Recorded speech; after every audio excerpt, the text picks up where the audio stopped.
After I shoved Wayne out of the path of a speeding truck, my cognitive development froze. I was physically growing, but mentally, I stayed 5 years old. From then on, Wayne became the one who raised me. He spent years teaching me how to write my name over and over. He taught me to memorize our phone number, to boil pasta, until Isla showed up. She was his new assistant at the firm, brilliant, polished, and glowing. They were a team. He secured the clients. She drafted the proposals. Everyone said they were the perfect match. Slowly, I noticed him staring at her photos on his phone, lost in thought. Meanwhile, no matter how hard I tried to boil pasta without letting it stick to the pot, no matter how hard I tried to stay out of his way, he stopped teaching me. Marina, what can a child's brain actually learn? No matter how hard you try, you'll never be like Isla. The exhaustion and annoyance in his eyes suffocated me. Finally, I tried getting a part-time job. But I couldn't remember how many spoonfuls of sugar went into a coffee. The shop manager yelled at me, called me stupid, and kicked me out. I walked home in tears. I stared at the old academic certificates plastering my bedroom walls, relics from before the accident, and cried for 3 days straight. I hated myself. I screamed at my own mind, asking why I had thrown my brain away. When the tears dried, I begged Wayne to help me practice one last time. He was busy proofreading a long email for Isla. He didn't want her to face any heat from the gallery curators, so he spent 10 minutes agonizing over a single comma. Can't you see I'm busy? Without even looking up, he shoved a flyer into my hand. If you really want to learn, go to the Beacon Center. Even the kids there are smarter than you. I didn't say a word. I just took the flyer and followed the map. The classroom was bright, lined with colorful foam playmats. A man in a light gray button-down shirt was kneeling on the floor, patiently teaching an 8-year-old boy how to tie his shoelaces, over and over. He looked up and saw me standing in the doorway. He paused, then offered a warm, gentle smile. Are you here to learn how to tie laces too? I stared at his smile, my voice stumbling over the words as I tried to explain my situation. I want to grow up. I want to live on my own. I don't want to be a burden anymore. The man stood up quietly, waiting patiently for me to piece my broken sentences together. You're different from the children here. You're capable of basic self-care. Are you sure you want to enroll? Was even this place going to turn me away? Panicked, I dug into my pockets and pulled out every dollar bill I had. I can pay tuition. He let out a soft sigh, pulled out a registration form, and began writing. I'm Simon Beckett. I'm the instructor here. I'm very strict, Marina. Learning here will be hard work. I'm not afraid.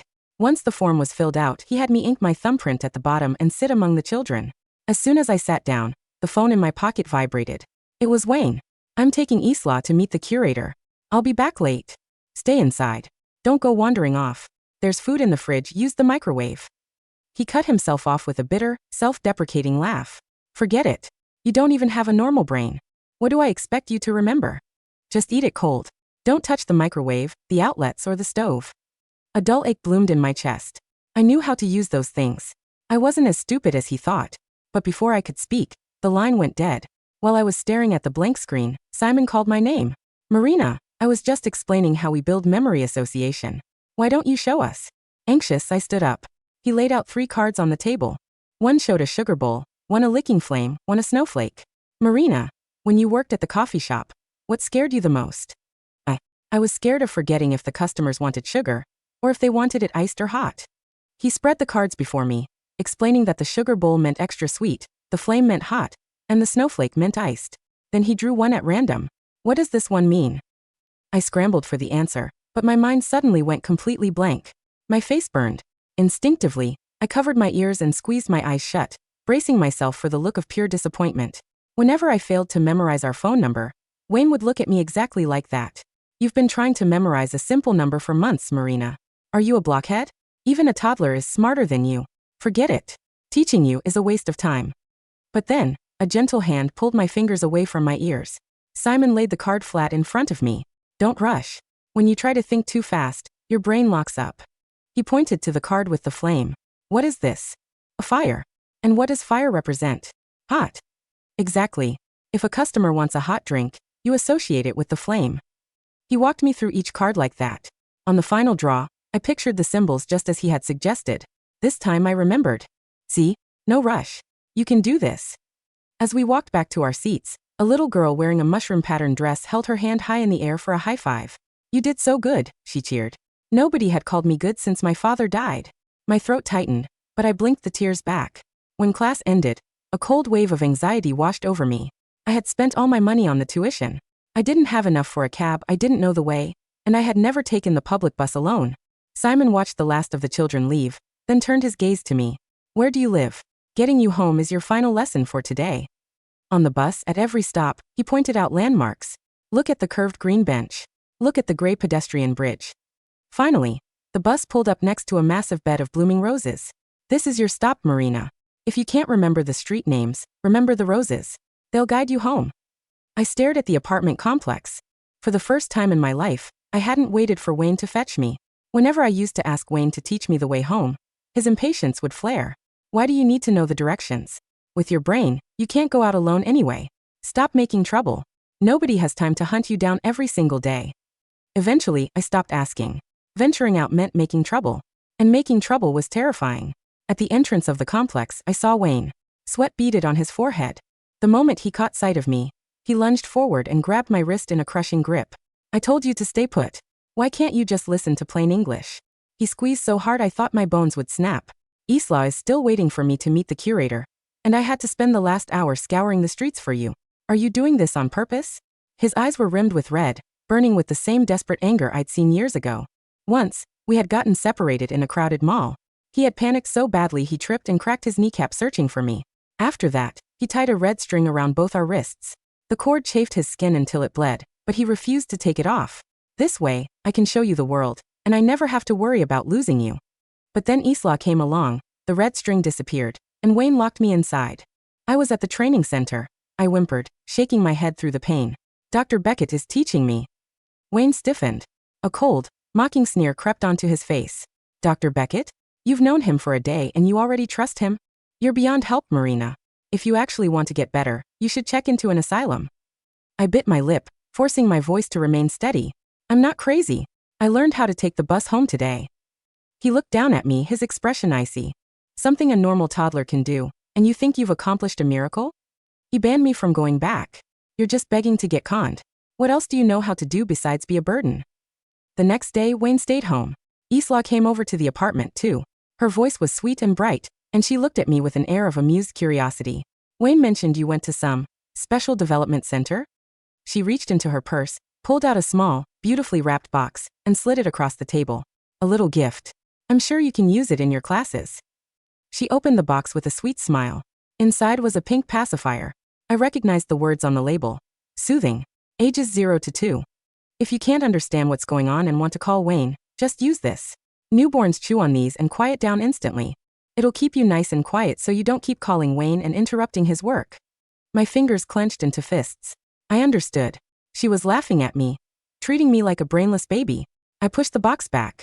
I don't need it. Dr. Beckett can teach me. Wayne's voice rang out, devoid of warmth. She went out of her way to bring you a gift, and this is how you behave. Honestly, Marina, what Isla brought is probably more useful than whatever that fly-by-night teacher of yours is peddling. His cold stare made my chest ache. It brought back a memory from childhood, when some older neighborhood boys tried to trick me into eating mud, promising it would make me smart. Wayne had tracked them down and fought them all. He came home bloody and bruised, but he wouldn't back down. Marina isn't stupid. Nobody gets to treat her like she's stupid. But now he was standing shoulder to shoulder with the people who mocked me. Was it because I had grown even stupider in his eyes? I pressed my lips together. I don't care. I'm going to class. Wayne's face darkened. He grabbed my arm, dragged me out of the apartment, and forced me into his car. He drove in silence, eventually pulling over at a chaotic, unfamiliar intersection. Groups of men lounged on the corner, smoking and drinking from cheap beer bottles. Didn't your precious teacher show you how to navigate? Wayne hissed. Let's see if his little tricks actually work. He put the car in drive, giving me one last, piercing look. It's been 20 years, Marina. I'd love nothing more than for you to prove me wrong. The car sped away, leaving me on the curb. One of the smoking men turned his head and whistled. Hey sweetheart, boyfriend dump you? Want a ride? I scrambled backward, panic flooding my chest, and ran as fast as my legs could carry me. I ran until my lungs burned and my knees shook. I collapsed in a crying heap in front of a small convenience store. My phone buzzed. It was Simon. If you can't commit to showing up for class, Marina, don't come back. I gripped the phone tightly, sobbing. I'm sorry. I'm so useless. I'm lost again. A heavy silence hung on the other end of the line. Don't cry, he said, his voice firm but quiet. I taught you how to read the streets. Tell me, what do you see around you? I forced my tears back, blinking rapidly. A green grocery store. and a bridge shaped like butterfly wings. Excellent. Stay right there. Don't move. I crouched near the storefront. After what felt like an eternity, a figure came sprinting through the intersection. Simon's collar was unbuttoned, his breathing heavy. Instinctively, I threw my arms around his neck, burying my face in his chest. His ears flushed a deep crimson, and he gently, firmly pushed me back to arm's length. Next time, do exactly this. The clearer you describe your surroundings, the faster someone can find you. He paused, his gaze softening. But next time, you'll find your own way home. I nodded quickly. For that day's lesson, Simon rode the city buses with me for 4 straight hours. By the end of it, I had finally figured out how to identify the correct routes. As we wrapped up, a wave of exhaustion and self-doubt hit me. How long does it take to become an adult? I asked quietly. He reached out and gently ruffled my hair. Even if you feel like a child, you are the brightest one I know. Before this, you just didn't have anyone to guide you properly. Let's give it a month. Let's work hard together, okay? When I got home that evening, Isla was still there. Wayne was meticulously editing her proposal. Don't just say, we are highly professional, Wayne murmured, his voice patient. It sounds too cold, too aggressive. Read the next line for me.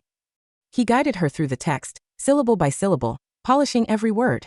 He had only ever used that tone with me once, years ago, when he was tracing the letters of my name on a sheet of paper.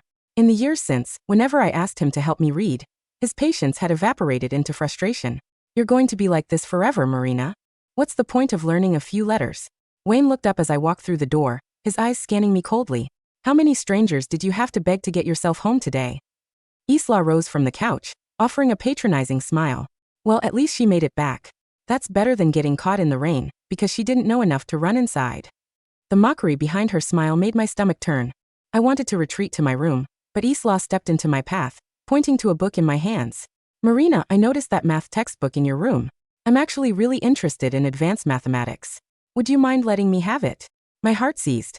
I clutched the book tightly to my chest. It was the only thing I had left of my father. Growing up, it had just been my dad and me. He used to hold me in his lap, pointing at the numbers and equations in this very book. This book kept me company while I grew up, Marina. Now it's going to help you grow up, too. You're going to be a mathematician, just like your old man. But when I was 7, on Wayne's birthday, my father and I had gone to celebrate with him. I had run into the street, and my father had dove to push me out of the way. He was struck by a speeding car and died instantly. The trauma and head injury froze my mind at 5. My father was gone. My brain was broken. And this book was the only physical piece of his warmth I could still touch. Wayne stood up, stepping over and reaching for the book. Give it to Isla, Marina. She's a brilliant student. You can't even read half the words in there. Keeping it in your room is just a waste of space. I squeezed the book tighter, tears springing to my eyes. No, Wayne, you promised. You know this was my dad's. Wayne's face hardened, a dark shadow crossing his features. Marina, I know exactly what I owe you and your father. You don't need to constantly throw it in my face. He yanked the book from my hands with a sudden, violent pull. Rip. The spine snapped. The worn pages tore down the middle, scattering across the hardwood floor like dead leaves. I dropped to my knees, frantically trying to gather the torn sheets, my tears blurring my vision and dampening the paper. Wayne's jaw clenched. He looked like he wanted to say something, but his voice came out cold and sharp. I've spent 20 years of my life taking care of you, and I didn't cry. You lose a stupid book and you act like the victim. He grabbed his coat and left with Isla. I sat on the floor, trying to piece the shredded pages back together, but they wouldn't fit. My phone buzzed. It was Simon, checking my homework. Marina, did you memorize the symbols I gave you? I wiped my face with a trembling hand. Dr. Beckett, my dad's book is broken. Can you teach me how to fix it? The line went silent for a beat. Then he read out an address. Okay, remember the path I taught you. Use your landmarks and find your way to this address. If you can find me, I'll help you fix your book. I wiped away my tears and stood up. I can do it. The sycamore tree, the gray utility pole, the blue iron gate, Maplecrest Road. I had made it. Simon was standing near the bus stop, his shadow stretched long under the amber glow of the street lamp. You found it, he said softly. Looks like I have a book to repair. He led me into a small workshop filled with tools and machines I couldn't name. Putting on a pair of thin gloves, he meticulously aligned the torn edges of the pages, applying a clear, specialized adhesive with steady fingers. As he pressed the final page down, he looked up. We'll let the glue cure overnight, and it'll be as good as new. He paused. Did your father write these notes in the margins? I looked down, feeling a sudden wave of self-consciousness. Yes. My dad always said I had a mind for numbers, just like him. He said one day I'd be able to read this book. I instantly regretted saying it. I braced myself for the inevitable. He was going to tell me I was foolish, just like Wayne did. But Simon only handled the page with utmost reverence. He was right, Simon said, his tone quiet and utterly serious. I will teach you. We'll start with the vocabulary. One day, you'll read every single page. I stared at his downcast eyelashes. In my chest, it felt like a butterfly had suddenly fluttered its wings. I threw myself into my lessons every day. I learned how to measure and mix cleaning solutions with water. I learned how to pick fresh vegetables at the market. During our last session, Simon played the role of a coffee shop customer. Flame card, hot coffee, 3 sugar bowl cards, extra sweet. I got it perfectly right. He gently patted my head. Your mistakes in the past weren't because you couldn't do it, Marina. They were because you were afraid. Just be brave. You're going to be fine. When the coffee shop manager had kicked me out, Wayne had blamed my tears. Look at you. Of course they threw you out. What did you expect? That tone had always convinced me that I was fundamentally broken. But now, sitting across from Simon, I realized that maybe things could actually be different. I packed up my flashcards, feeling like the day I could finally leave Wayne's shadow was drawing closer. When I got home, Wayne was packing a suitcase. I didn't make a single mistake with the coffee orders today, I said, wanting him to know. Wayne's eyes flickered with an emotion I couldn't read. And what of it? Does that mean you can stand by my side like Isla does? Does that mean people will stop looking at me with pity because I'm saddled with a stray? He zipped his suitcase without looking at me. I'm going abroad with Isla for a week. She's been planning this exhibition for months, and it's incredibly important to her. I need to make sure everything goes off without a hitch. I watched his back. I remembered a few months ago, when I had caught a terrible fever. I had crept into his room holding a bottle of medicine. Can you teach me how to read this label? I don't want to take the wrong dose. He hadn't even looked up from his laptop. With your brain, I could explain it 1,000 times and you'd still get it wrong. Isn't it enough that I portion them out for you? But what if you're not here? I had asked. Then you wait until I get back. Stop making everything so difficult. His patience hadn't vanished. It had just been redirected to someone else. Before he walked out the door, I asked in a small voice, Wayne, what if one day I can take care of myself? He cut me off, his voice flat. Don't be ridiculous. I'm not going to abandon you, Marina. But do me a favor and just stay put for the next few days. Please. To keep me from wandering off, he locked the deadbolt from the outside. He said he left food, but he had forgotten. The fridge was practically empty, just a bag of frozen dumplings and a couple of eggs. I stared at the stove, my hands trembling as I took a step back. The last time I tried to cook, the pot had boiled dry, filling the kitchen with thick, black smoke. After Wayne put out the fire, he had smacked my palms as punishment. I'm going to take care of you for the rest of your life. Isn't that enough? Why do you keep doing stupid things? I had never touched the stove since. But my stomach was screaming with hunger. With trembling fingers, I called Simon. Dr. Beckett, the door is locked from the outside. Can you teach me how to boil dumplings over the phone? His voice came through the receiver, calm and incredibly patient. Fill the pot halfway with water. Once the water starts bubbling, count to 120. I counted. 1, 2, 3. Dr. Beckett, they didn't burn. They're perfect. But then a strange, sweet, sulfurous smell hit my nose. Like rotten eggs. I remembered what Simon had taught me. A rotten egg smell means a gas leak. Wayne had mentioned a faulty pipe weeks ago, but he had brushed it off. You don't know how to use the stove anyway, so there's no point in fixing it. Boom. A sudden blast of heat knocked me off my feet as flames erupted from beneath the stove. I dropped to my knees, crawling frantically toward the living room, coughing violently. Instinctively, I dialed Wayne's number. The call connected, but his voice was tight with annoyance. Marina, for God's sake, give me a second to breathe, will you? The line went dead. He had turned off his phone. A searing pain shot through my arm. A stray ember had scorched my skin. Tears of pain and terror streamed down my face. Think, Marina. Simon taught you what to do. Think. Damp towel. Cover your nose and mouth. I dragged myself into the bathroom, slamming the door and stuffing a towel into the crack beneath it. The smoke began to seep through. My throat burned. My eyelids felt heavy, pulling me down into a dark, suffocating weight.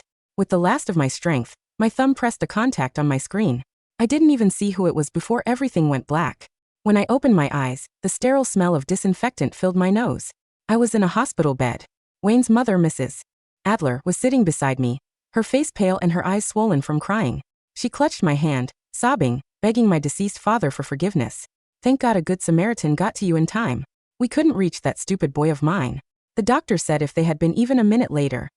She glanced toward the corner of the room. Simon was standing there, his face haggard. I realized then that my last call had been to him. I stared up at the white ceiling tiles, my voice raspy but clear. Mrs. Adler, can I have the keys to my father's old apartment now? Mrs. Adler's sobs redoubled. Marina, sweetie, how can you live on your own? Wayne is supposed to look after you forever. I looked at her, my gaze steady. I'm 25. I want to grow up now. Mr. Adler, who had been standing silently by the window, walked over. Without a word, he reached into his pocket, pulled out a brass key, and gently pressed it into my palm. Because I had managed to block the door and protect my airway, my injuries were minor, and I was discharged a few days later. I moved into my father's old apartment. Simon came over to help me unpack. Marina, do you know what the most terrifying, yet most wonderful thing in the world is? He asked. I shook my head. It's knowing that you have only yourself to rely on. I looked at him and smiled, the sun catching the dust motes in the quiet room. I know, Simon. I know. Wayne and Isla spent 7 days abroad. The moment his plane touched down, he turned on his phone. A barrage of missed calls and urgent text messages flooded his screen. The final message was from his mother. From this day on, consider Marina dead to you. Panic-stricken, he raced back to the apartment, only to find the building charred and black, surrounded by yellow caution tape. The neighbors were standing in clusters, whispering. The fire was massive. They carried the poor girl out, and she wasn't even breathing. Who knows if she made it? Did you see the guy who carried her out? He looked absolutely terrified. I guess she has a new boyfriend. Every drop of blood in Wayne's veins turned to ice. Wayne's fingers trembled so violently he dropped his keys onto the scorched concrete of the porch.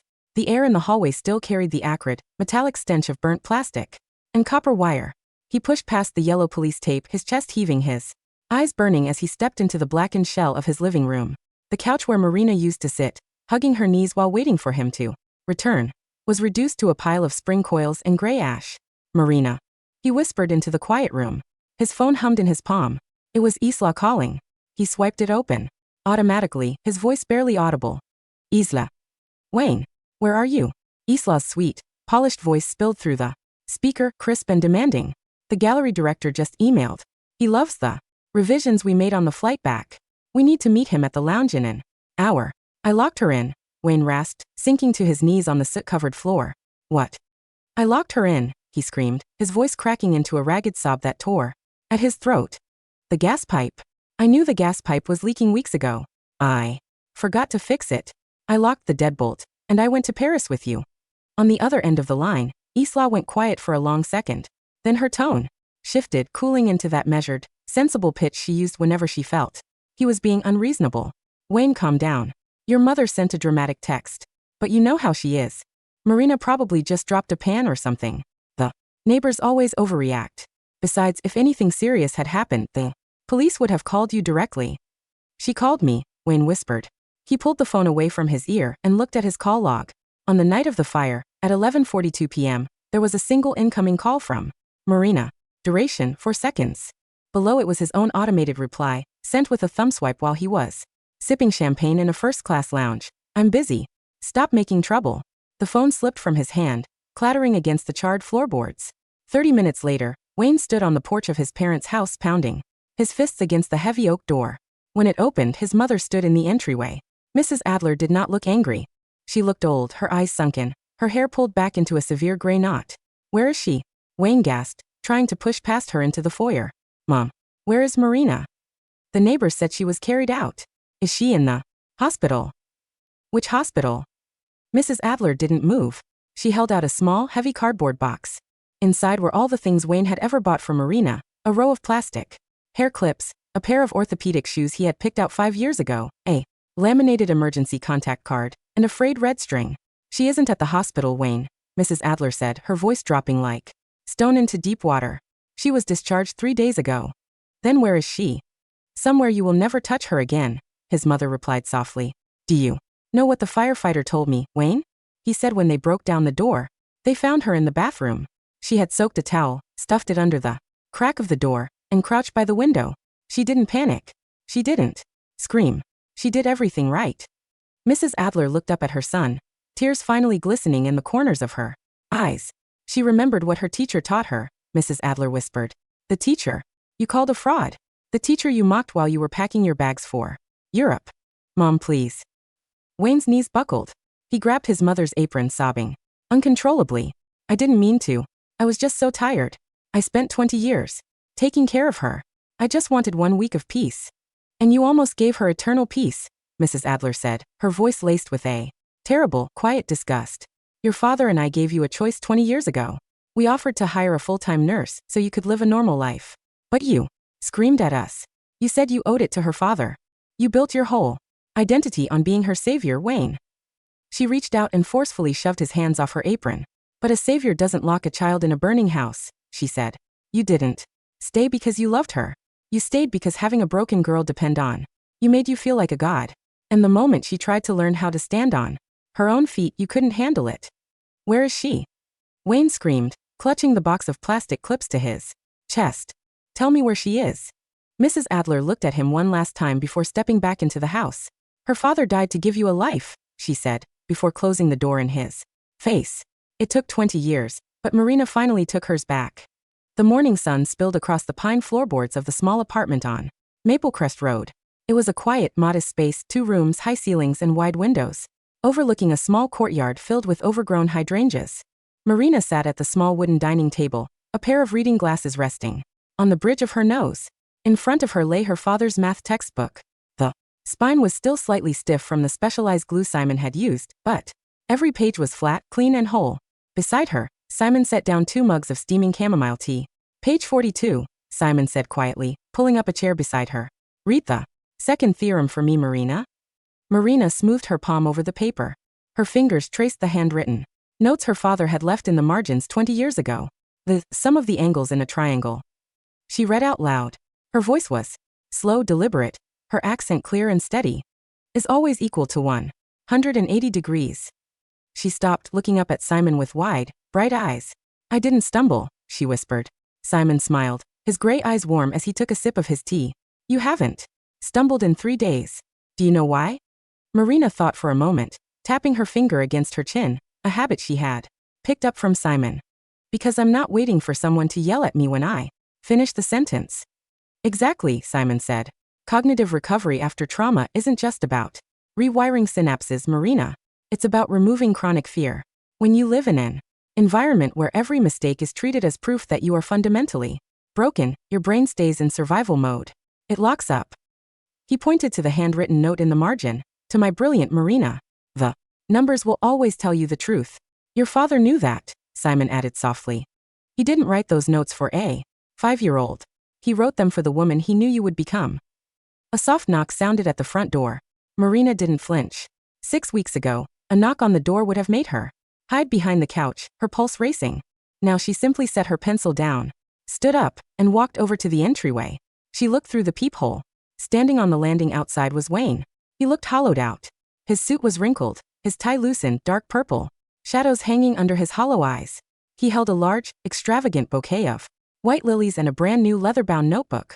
Simon stood up from the table, stepping toward the door, his posture shifting into a quiet, protective stance. Do you want me to handle it? Marina looked at the brass key in her palm, the key Mr. Adler had given her. She felt the cool, smooth metal against her skin. No, she said softly. I can open my own door. She unlocked the deadbolt and pulled the door open.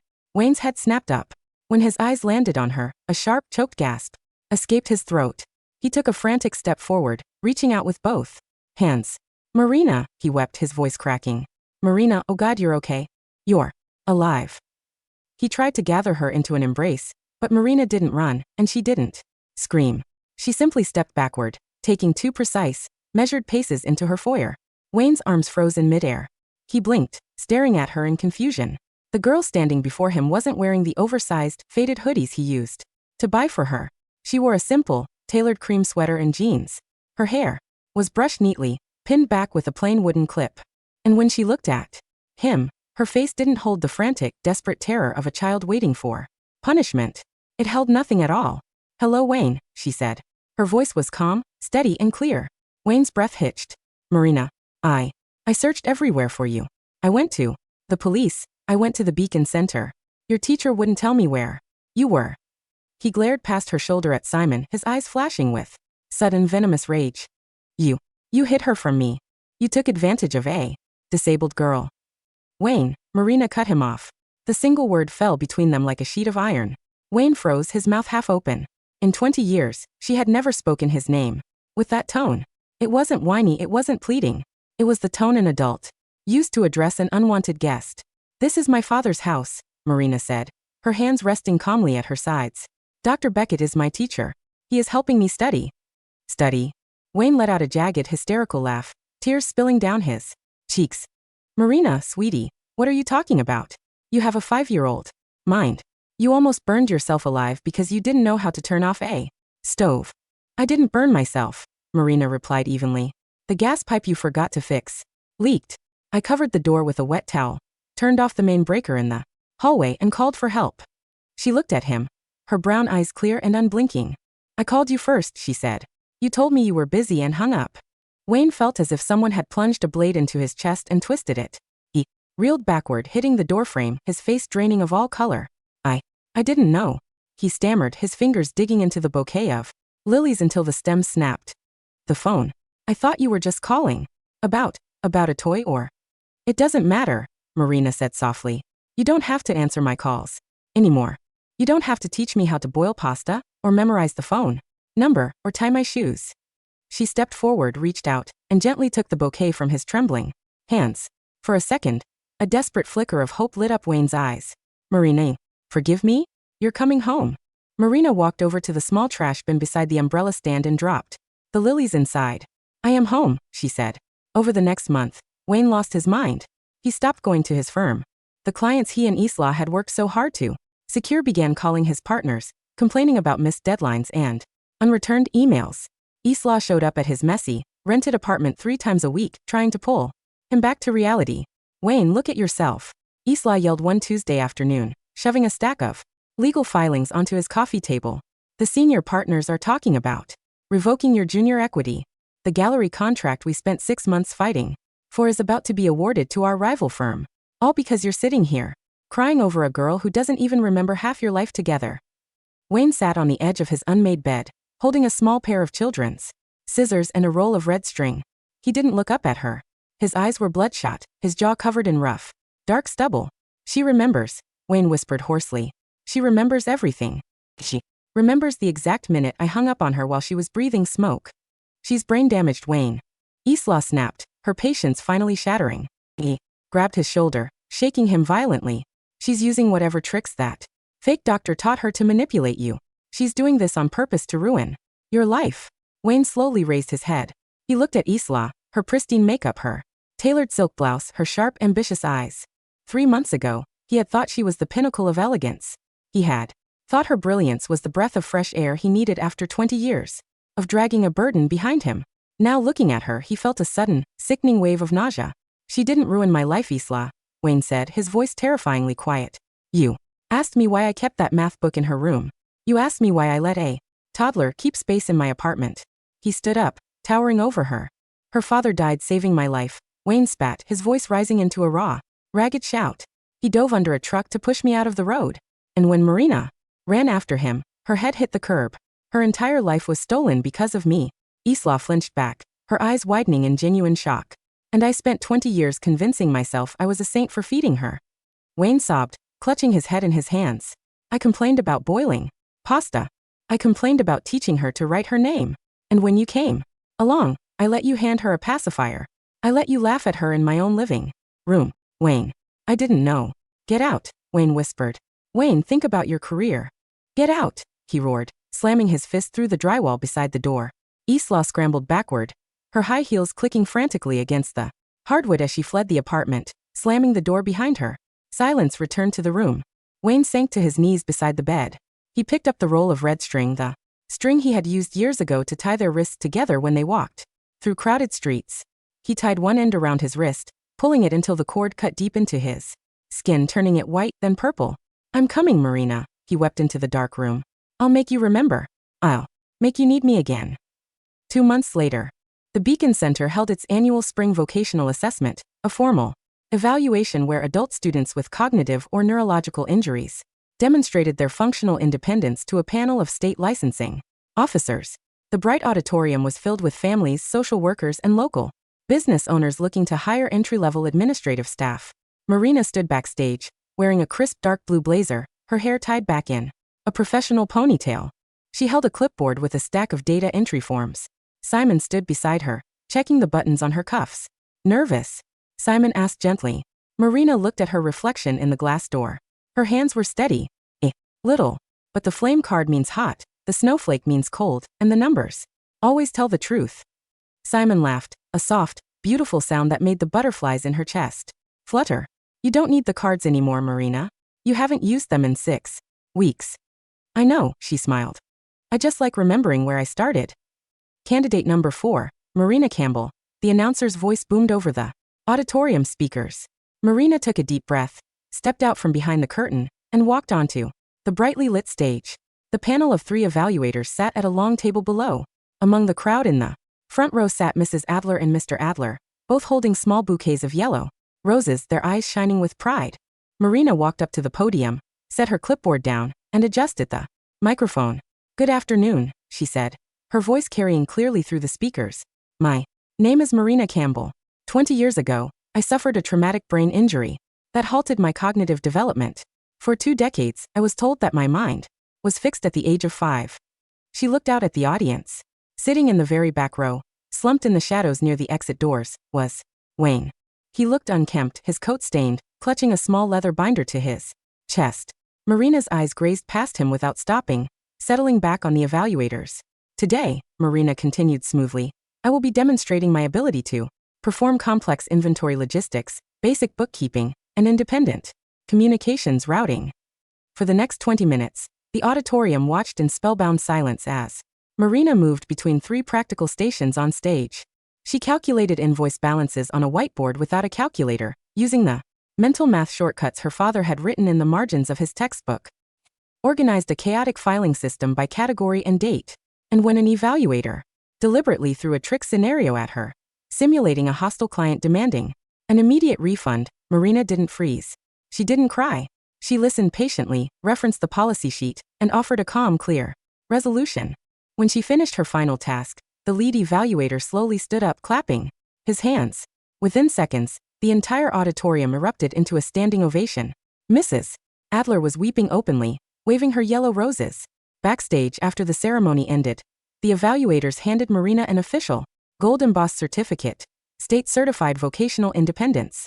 Beside it was a job offer from the university library's archiving department. A full-time position cataloging rare mathematical manuscripts. You did it, Simon said, walking up to her with a warm smile. You grew up. Marina looked down at the gold seal on her certificate. No, Simon. I was always grown up. I was just trapped under a rock. Marina. A trembling, cracked voice spoke from the hallway entrance. Wayne stood there. He had pushed past the security rope, his eyes rimmed with red, his chest heaving as if he had run a marathon. He held out the leather binder in his hands. I found it, Wayne sobbed, taking a hesitant step toward her. Marina. I went to the old storage unit. I found your father's original research papers. The ones he wrote before the accident. He opened the binder with shaking fingers, showing her the yellowed pages, covered in formulas. I can teach you, Wayne begged, tears streaming down his unwashed face. I'll quit my job. I'll read every page to you. I'll take you to the university every day. I bought a house near the campus, Marina. It has a garden with roses, just like the bus stop. He reached out, trying to grab her hand, his thumb showing a deep raw scar, where the red string had cut into his flesh. Please, Marina. I'm sorry. I'm so sorry. I know I was terrible. I know I left you. But I can fix it. I spent 20 years raising you. You can't just erase me. Marina looked at the binder. She looked at the yellowed formulas her father had written. Then she looked up into Wayne's desperate, hollow eyes. Wayne, she said softly. Yes? Yes, sweetie. Wayne gasped, stepping closer, his heart leaping with frantic hope. My father died to save your life, Marina said, her voice completely calm, devoid of any anger, revenge, or hatred. And I lost my childhood to save your life. Wayne froze. We don't owe each other anything anymore, Marina continued, taking a step back, standing firmly beside Simon. You paid for my food for 20 years. And I gave you 20 years of my mind. She looked him dead in the eye. The debt is settled, Wayne. You are free. And so am I. Wayne's hand hovered in the air. The leather binder slipped from his numb fingers, hitting the floor with a dull thud, the yellowed pages scattering across the carpet. No, he whispered, his voice shrinking into a high, pathetic whimpering sound. No, Marina. Don't leave me. I don't know who I am without you. That, Marina said gently, is something you will have to learn on your own. She turned her back on him. took Simon's arm, and walked down the brightly lit corridor toward the exit, her steps light, steady, and unhurried. Behind them, Wayne collapsed onto his knees in the middle of the hallway, clutching the scattered pages of a dead man's notes, weeping into the empty air, completely and irrevocably alone. Epilogue, where the roses bloom. 2 years later, the afternoon sun streamed through the tall stained glass windows of the Columbia University Rare Book Archive. Marina sat at a wide mahogany desk, wearing a dark green wool blazer, a pair of delicate reading glasses resting on her nose. She held a feather brush, carefully restoring the binding of an 18th-century geometry volume. Her nameplate on the desk read, Marina Campbell, Head Associate Archivist. A young student walked up to the desk, looking nervous, holding a thick textbook. "Excuse me, Miss Campbell?" the student asked politely. "I'm having trouble understanding this proof on page 90. My professor said it was too complex for freshmen, but..." Marina looked at the page. She smiled, picked up a pencil, and drew a simple 3-part diagram on a piece of scratch paper. "Don't rush," Marina said gently, her voice warm and clear. "When you try to think too fast, your brain locks up. Look at the flame first." She walked the student through the equation step by step until the boy's face lit up with sudden understanding. "Wow," the student gasped. "You made that sound so easy. Thank you, Ms. Campbell." "You're very welcome," she smiled. As the student walked away, the heavy oak doors of the archive opened. Simon walked in, carrying a small paper bag from the bakery down the street and a bouquet of fresh, yellow roses. He wore his usual light gray button-down shirt, his dark hair slightly windswept. He set the roses on her desk and placed a warm cinnamon pastry beside her coffee cup. "How was the morning session, head archivist?" Simon asked, leaning down to press a soft kiss against her forehead. "Very quiet," Marina smiled, inhaling the sweet scent of the yellow roses. "I helped a freshman solve a triangle." "Standard procedure," Simon chuckled, sitting on the edge of her desk. "Are we still on for dinner with your parents?" "Mrs. Adler called twice," Marina laughed gently. "She made her special roast. She said if we're late, she's giving your portion to the neighbor's cat." She stood up, untying her work apron, and folded it neatly into her desk drawer. As they walked out of the library arm in arm, the cool autumn breeze swept through the university courtyard, rustling the golden leaves of the sycamore trees. Across the street, standing near the iron fence of the campus perimeter, a man in a frayed, oversized coat stood watching them.